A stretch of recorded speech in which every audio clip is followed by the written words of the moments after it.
nga daw ba mag-edit ng mga ganito? Yan, yung lalagyan mo ng guhit or yung papatungan mo siya ng guhit or lalagyan mo ng circle na pula or anong kulay o yung square na may pula or kahit anong kulay ay pwede nyong ilagay. So, sa mga hindi nakakaalam pa guys, kung gusto nyong malaman kung paano ko ginagawa ito, sundan nyo lang ang video na ito. So, dito guys, sa ating album, itong album kasi guys, dinownload ko to. Gallery talaga yung gamit ko dito sa cellphone na ito, pero itong album, dinownload ko lang to. Kasi dito kasi, meron siyang pang-edit na ganon. So, pindutin lang natin itong album.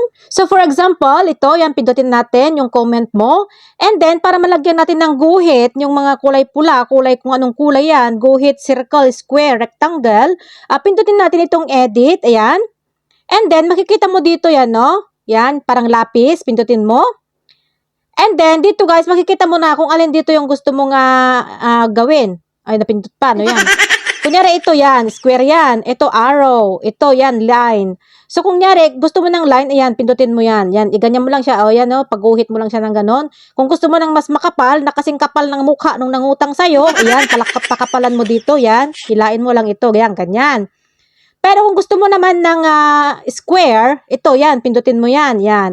Square mo, yung pangalan mo, yan, ganyan. For example, ganyan.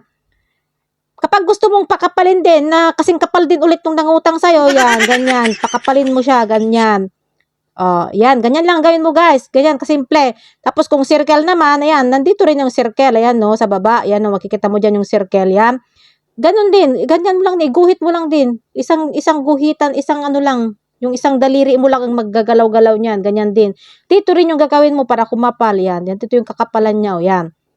Pero kung gusto mo ng arrow, yan, pinutin mo, tapos ganun lang din. Iline mo lang din siya na ganun.